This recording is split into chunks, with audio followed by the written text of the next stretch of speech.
Shikues të nderuar, ju përshëndes nga A2 sot. Kjo është hapësira informative orës 14 këtu në A2 CNN. Shohim bashkë titujt kryesor. Kryeministri Rama i dërgon letër të dytë kreut të Partisë Demokratike Basha ku insiston për dialogu, ndërsa krerët opozitar 2 ditë para protestës kombëtare të 25 majit mblidhen në Selim Blu për të diskutuar vijimin e aksionit.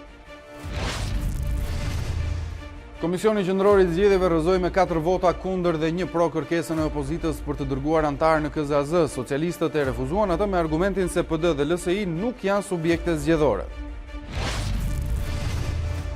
Vijojnë replikat dhe kundër replikat pas deklaratave të kreut të shtetit Ilir Meta lidhur me krizën politike. Ambasadori i Bashkimit Evropian dhe kryeministrit Rama i cilësuan të gabuara qëndrimet e Metës, ndërsa ky i fundit insiston tek respektimi i kushtetutës për reformën në drejtësi. Minatorët protestuan para parlamentit, duke kundërshtuar projekt ligjin që pritet të minatohet për statusin e minatorit. Punëtorët e Nëntokës thonë se ky ligj është kriminal dhe nuk i përmbush kërkesat e tyre. Rikonfigurimi i Parlamentit Evropian pritet të sjellë fuqizimin e grupimeve nacionaliste dhe euroskeptike në njërin anë dhe të kurrjen e partive tradicionale pro-europiane. Ky moment do të vinte në dyshim vlerat e trashëguara dhe vetë Unionin. Plani i ri i kryeministres britanike për Brexit është kritikuar dhe kundërshtuar ashpër nga parlamenti. Theresa May kërkoi mbështetjen e ligjvënësve, por opozita njoftoi se nuk do ta votojë. Violinisti i kabaz dhe tangove të bukura shqiptare Tem Qerima i festoi në skenë 85 vjetorin e lindjes. Me të në amfiteatrin e Tiranës u ngjitën 9 artistë të kësaj dinastie muzikore që trashëgon në 4 breza muzikën e mirë.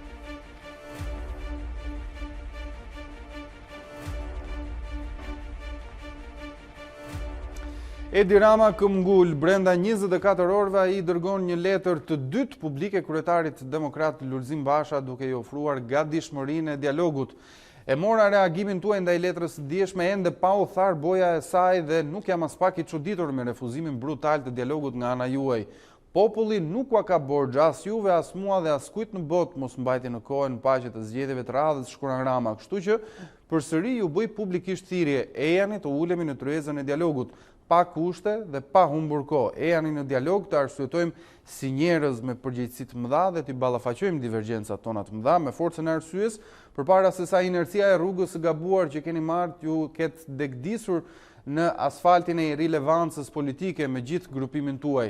Teksa shprehjet i gatshëm të ulet me Bashën, Rama thëmbon edhe ata që sipas tij reforma në drejtësi nuk i shkon për shtat. Duke ju siguruar se sikur të tërë të dëshpëruarit nga reforma në drejtësi të hidhen përpjet, nuk kanë për të ndalur dot as zbatimin e reformës në drejtësi, as zhvillimin e zgjedhjeve në 30 qershor, uroj rikthimin tuaj sa më të shpejt në rrugën e arsyes, mbyllet letra e dytë e Ramës. Përpara kësaj letre të dytë, kryetari i Partisë Demokratike Lulzim Basha priti në një takim krerët e partive aleate. Ky takim vjen në 2 ditë para organizimit të protestës radhës kombëtare të opozitës, e cila ka thirrur mbështetësit e saj dhe qytetarë nga i gjithë vendi që të bashkohen të shtunën e 25 majit në një tubim para kryeministrisë. Mësohet se pjesë e bisedimeve mes krerëve opozitar janë edhe hapat që do të ndjek në vijim koalicionin, ndërsa pak ditë në ndajnë nga hapja zyrtare e fushatës elektorale për zgjedhjet vendore të 30 qershorit. Por ndërsa përgjigja për letrën e parë që kryeministri Edi Rama i drejtoi Bashës për të kërkuar dialog për zgjidhjen e krizës politike, nga ana e Bashës mori përgjigje të prerefuzuese, për letrën e dytë ende nuk ka një përgjigje nga ana e kreut të Partisë Demokratike. Pritet që qëndrimin e tij Basha ta detajojë në një letër drejtuar opinionit publik.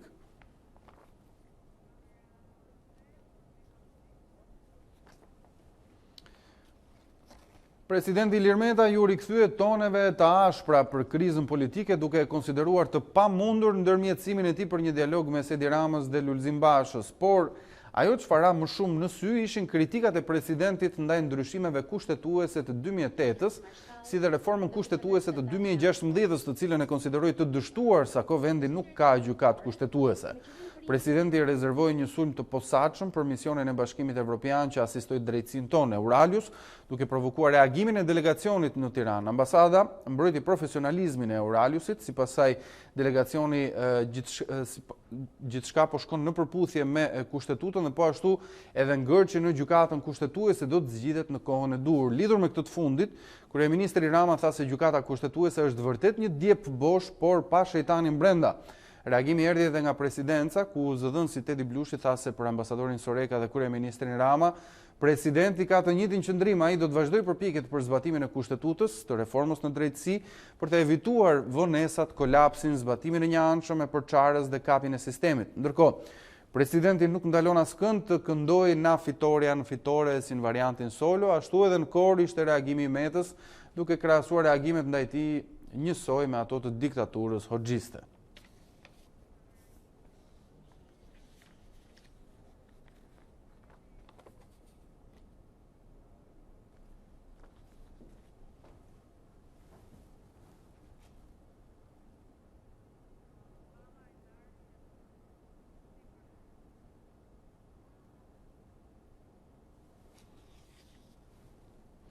Kreu i grupit parlamentar të Partisë Socialiste Tauland Balla ka mbrojtur reformën në drejtësi dhe shpreu kundërshtim me qëndrimin e presidentit të Republikës, ndërsa kryetaria e grupit demokrat Rudina Hajdari bëri fajtore të dyja palët për situatën politike. Në keq që presidenti i Republikës e rëndit veten në krahun atyre që mendojnë që reforma në drejtësi nuk ka ecur ashtu siç duhet.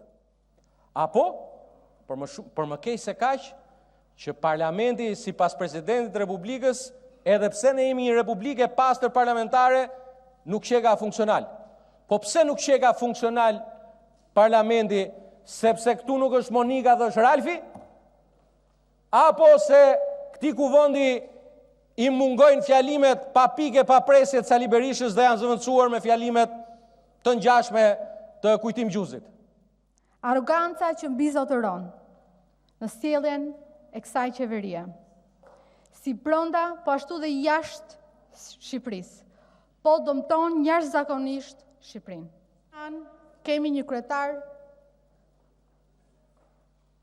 në tentativë i cili jo vetëm viziton Anglinë, që po del nga Bashkimi Evropian, por shoqërohet me disa delegat të një ushtrie të vdekur, që asnjë s'përfaqësojnë asnjë, dhe nuk ka në delegacionin e tyre qoftë një të ri. A nuk është ky një turp? Pse ne nuk jemi në gjendje sot e kësaj dite të shkojmë të unifikuar drejt Bashkimit Evropian dhe të shprehim qartë interesin ton? Komisioni Qendror i Zgjedhjeve rrëzoi me 4 vota kundër dhe 1 pro kërkesën e opozitës për të dërguar antar në KZAZ. Socialistët e refuzuan këtë kërkesë me argumentin se Partia Demokratike dhe Lëvizja Socialiste për Integrim nuk janë subjekte zgjedhore. Komisionet e qendrës janë identike. Ato parti që kanë antar në komision në KZAZ do kenë antar dhe në KQV. Dhe më pas, po kështu edhe në grupet e numërimit.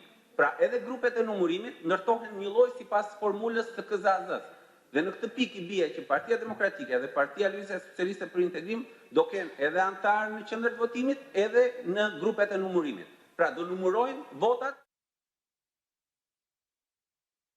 I vetmi argument i kolegëve të mi është se nëse do të duhen zëvendësime nesër, kush do t'i bëj? Se që t'i bësh duhet të jesh subjekt zgjedhor. Okej. Megjithëse përpara duhet shkonim se si erdhëm deri këtu. Ti citonim ato nenet e ligjit. Por po e filloj nga fundi. Kush do të bëj propozimet? Dhe thash do bëj një pyetje retorike. Tani që flasim, KQZ-ja përmes një vendimarrje vet ka zëvendësuar me qytetar. Po më thoni kush qytetar është subjekt zgjedhor? Kush mundet më thotë cili qytetar që ne kemi çuar atje subjekt zgjedhor? Si do të ikin këta qytetar nëse nesër do të jetë nevojshme? Cili subjekt zgjedhor do të bëj propozimin që ta largohen? Ja ky është argumenti vetëm. Për Partinë Demokratike, ndërkohë Komisioni Qendror i Zgjedhjeve shkeli ligjin me rrëzimin e kërkesës së demokratëve për të patur antar në KZAZ. Përfaqësuesi ligjor i Partisë Demokratike Ivi Kaso tha se do të ankimojnë vendimin në Kolegjin Zgjedhor dhe tek ndërkombëtarët. Kemi të bëjmë me një maggjorancë e cila edhe kur garon e vetme i vjedh dhe manipulon rezultatin zgjedhor. Imagjinoni të gjithë çfarë procesi zgjedhor po përgatitet për në datën 30 qershor. Do e dërgoni vendimarin? Kaso aty drejtohet të PD gjykatës, do të ankimoni në kolegj? Sigurisht, opozita e bashkuar dhe Partia Demokratike do të ndjekin gjithë hapat ligjor për ta kundërshtuar këtë vendimarrje të paligjshme në çdo hap në cilin është e mundur që opozita e bashkuar të drejtohet, gjithashtu do të drejtohet me njëherë partnerëve tanë ndërkombëtar të cilët monitorojnë procesin dhe në veçanti misionit të OSBE Odirit, i cili shumë shpejt është prezent për të monitoruar procesin zgjedhor lidhur me këtë shkelje flagrante të ligjit. Denoncimet do të bëhen konkrete, denoncimet janë të shumta, do të bëhen dhe me emër, me mbiemër për gjithë shkelësit e ligjit, duke filluar që nga KQZ-ja, e cila në këtë format, siç është, e sjell në vëmendjen e gjithë qytetarëve, është e paligjshme, pasi Partia Socialiste ka 4 antarë të propozuar drejt për së drejti në Komisionin Qendror të Zgjedhjeve në kundërshtim flagrant me ligjin, sipas cilit i takojnë vetëm 2 antarë të propozuar për saj. Raporti i Institutit për Krimet e Komunizmit për vitin 2018 u shoqërua me debate në parlament. Spartak Brao kërkoi largimin e Agron Tufës nga drejtimi i këtij instituti, ndërsa debati ku përfshin edhe opozitarët degeneroi në fyerje. Vendi i Shqipërisë duhet të marrë masa mundësisht urgjente për mënjanimin e ish oficerëve të sigurimit të shtetit, prania e të cilëve në institucionet shumë të rëndësishme që financohen nga buxheti, ka arritur një nivel të jetë të lartë absurd të papranueshëm. Ne jemi të bindur se krerët e këtyre institucioneve i mbrojnë haptazi e madje me arrogancë ish oficerët e sigurimit në postet drejtuese. Kjo është amoralshme. Në veprimtarinë e tij instituti ka shkelur rënd ligjin, sepse neofashistët e tipit Tufa, e Qela, kërkonin nëpërmjet artificave dhe shtërmbërimeve historike të glorifikonin bashkëpunëtorët e fashizmit, e nazizmit. Zoti Tufa, po ju them përsëri, e keni kthyer institutin në celulë të ballit kombëtar. Madje asnjë nga punojësit e institutit nuk disponon certifikat sigurie. Duhet të planifikoheni, të kontrolloheni nga Drejtoria e Monitorimit të Kuvendit të Shqipërisë dhe mendoj që edhe detyrën si drejtori ekzekutiv ta lini si i papërshtatshëm. Jem kaq poshtë në nivelin e këtij budallaj këtu, që s'di asgjë për historinë. Ju lutem, po kur thot ai ju lutem, ju të rreq vëmendjen për shkelje të nenit 6 të kodit të sjelljes. Ju lutem. Kur ky zotëria thot që ballisët anin pula, a kuptoni më një gjë çfarë thot? Po ju keni ngrënë koka njerëzish, more. Po ju se dini historinë, more. Po s'keni lexuar asnjë gjë, more. Po a kuptoni keni vrarë 4.000 deri në 6.000 shqiptar? Në 5 maj shkojnë gjithë si tufë se nga 1 metër kanë dalë, komunista e ke. 5 maj ke atë, edhe këte, atje qojnë varrezat, qojnë në kurorat me lule.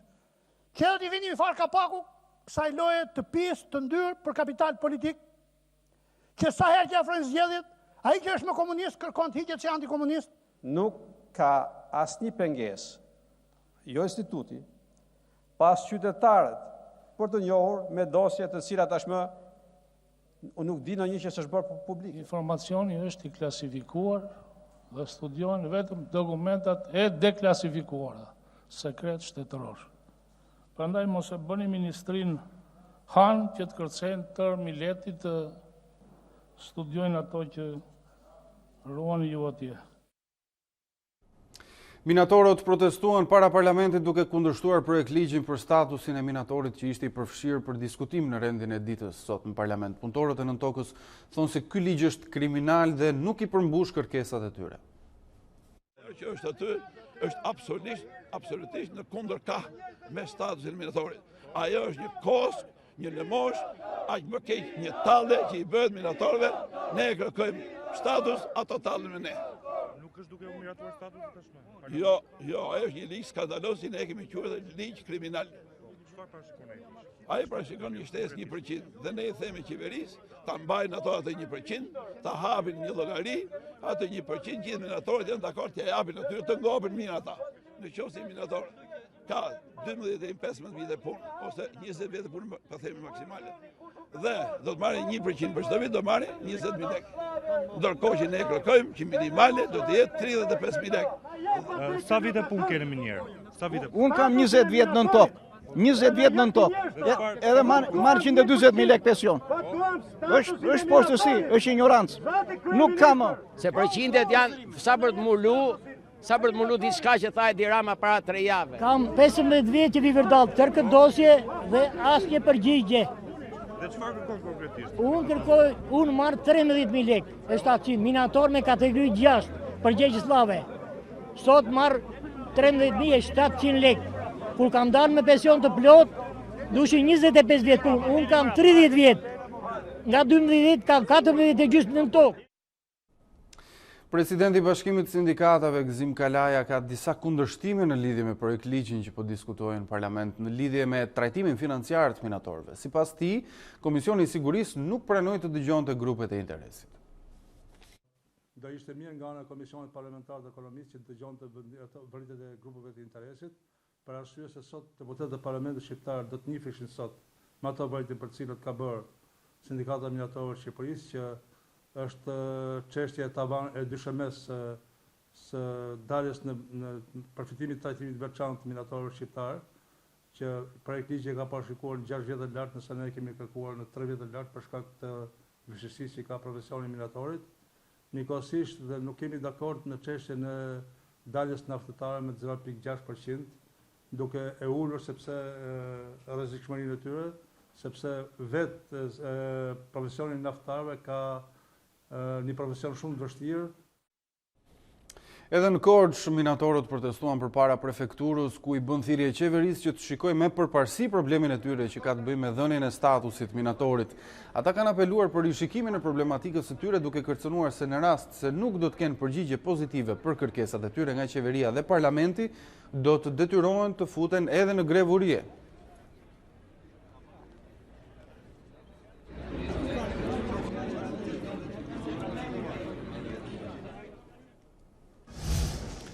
Nisin votimet për rinovimin e Parlamentit Evropian. Të parët që u drejtojnë kutive të votimit janë britanikët dhe holandezët. Sondazhet tregojnë rritje të partive nacionaliste dhe euroskeptike. Kjo mund të rrezikojë procesin e zgjerimit të Bashkimit Evropian.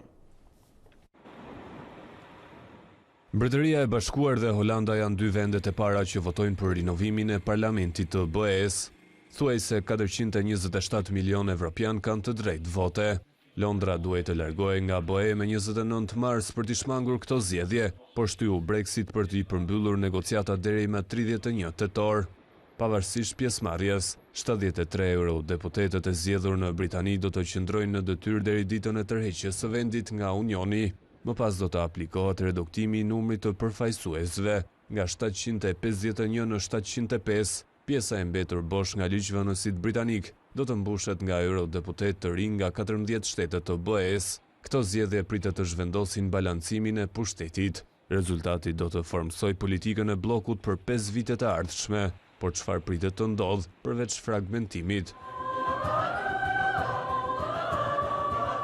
Sondazhet parashikojnë se ky do të jetë një moment shumë i rëndësishëm për nacionalistët dhe euroskeptikët, grupime që vënë në dyshim vlerat e trashëguara dhe vetë Unionin. Ata pritet të fuqizohen dhe më tej, ndërsa partitë tradicionale pro-evropiane do të tkurren. Kur njerëzit frustrohen, ata sillen në mënyrë jo normale dhe një nga shenjat që tregojnë këtë është votimi së djathtës ekstreme. Partitë ekstremiste mund të bëhen forcë e tretë politike në Europë. Kjo mund të bllokojë proceset vendimarrëse europiane. Prandaj kjo është një garë kundër kohës për të siguruar që Europa do të jetë në gjendje të marrë vendime. Një ndër proceset kryesore që mund të bllokojnë partitë euroskeptike është zgjerimi i bllokut. Votimet do të zgjasin nga data 23 deri me 26 maj. Plani i ri i kryeministres britanike për Brexit është kritikuar dhe kundërshtuar ashpër nga parlamenti. Theresa May kërkoi mbështetjen e ligjvënësve dhe prezantoi idenë e saj si mundësinë e vetme për një largim të rregullt nga Bashkimi Evropian, por opozita njoftoi se nuk do ta votojë atë. Plani I ri I kryeministres britanike Theresa May për Brexit është pasuar nga kritika të forta. Sekretari në hije për largim nga BE, Keir Starmer, tha se oferta e shefës së qeverisë është shumë e dobët. Gjithashtu kritika të forta ndaj këtij plani pati edhe nga konservatorë të tjerë, ndërsa prezantoi planin në dhomën e komunëve. May bëri me dije se në të përfshihet dhe votimi në parlament për mbajtjen e një referendumi të dytë. Por që kjo të ndodh, kryeministria kërkoi fillimisht aprovimin e ujdisë së saj për Brexit. Nëse parlamenti ratifikon ujdin përpara pushimeve verore, Mbretëria e Bashkuar do të largohet nga BE në fund të korrikut. Ne do të jemi jashtë strukturave politike të Unionit. Do të ndalojmë që ligjet britanike të garantohen nga një gjykatë europiane. Do të japim fund lëvizjes së lirë dhe pagesave të larta vjetore për buxhetin e BE-s. May tha ndër të tjera se ky është shansi I fundit për të përmbyllur divorcin me BE-n. Në të kundërt, ajo paralajmëroi Brexit pa ujdi ose anullim të largimit nga Unioni. Por lideri I opozitës laboriste Jeremy Corbyn u shpreh qartë se nuk do ta mbështesë propozimin e kryeministres. Kjo qeveri është shumë e dobët dhe e përçarë për të nxjerrë vendin jashtë kësaj rrëmuje, të cilën ata e kanë krijuar. Ndërkohë votimi për ujdin e May pritet të ndodhë me 3 qershor.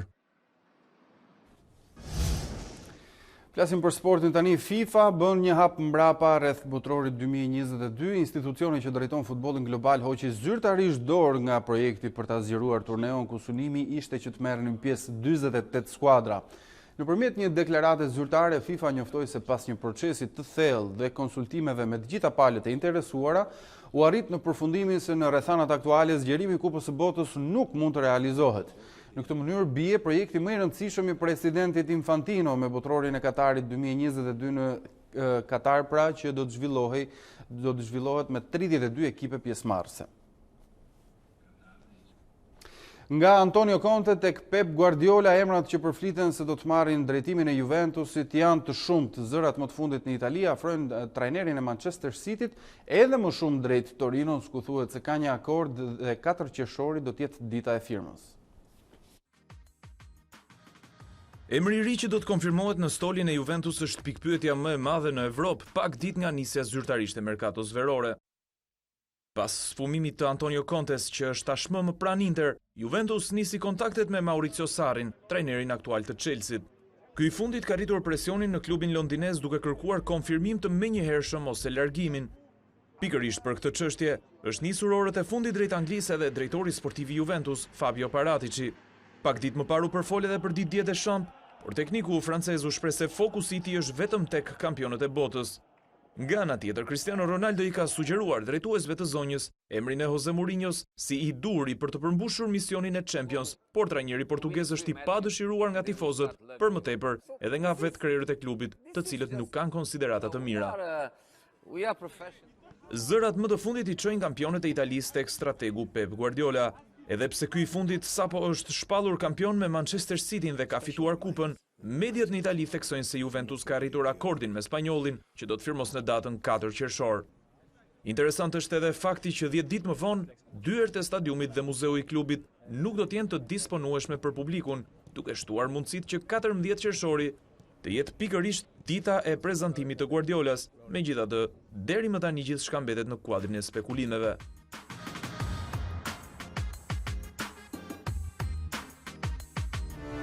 Mirëshojmë dhe njerë bashkë titujt kryesor të edicion.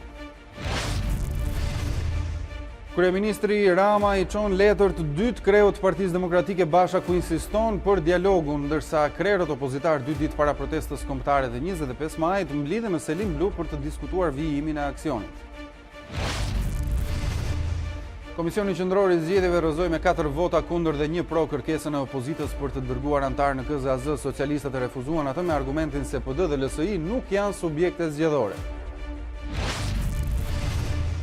Vijojnë replikat dhe kundër replikat pas deklaratave të kreut shtetit Ilir Meta lidhur me krizën politike. Ambasadori I Bashkimit Evropian dhe kryeministri Rama I cilësuan të gabuara qëndrimet e Metës, ndërsa ky I fundit insiston tek respektimi kushtetutës për zbatimin e reformës në drejtësi. Rikonfigurimi I Parlamentit Evropian pritet të sjellë fuqizimin e grupimeve nacionaliste dhe euroskeptike në njërin anë dhe të kurrjen e partive tradicionale pro-evropiane. Ky moment do të vinte në dyshim vlerat e trashëguara dhe vetë Unionin. Plani i ri i kryeministres britanike për Brexit është kritikuar dhe kundërshtuar ashpër nga parlamenti. Theresa May kërkoi mbështetjen e ligjvënësve, por opozita njoftoi se nuk do ta votojë. Me këto informacione kemi mbritur në fund, ju gjithashtu mund të klikoni dhe faqen tonë të internetit a2cnn.com, ku do të gjeni zhvillimet e fundit nga vendi, rajoni dhe bota. Unë ju falenderoj për vëmendjen, bashkë mirupafshim.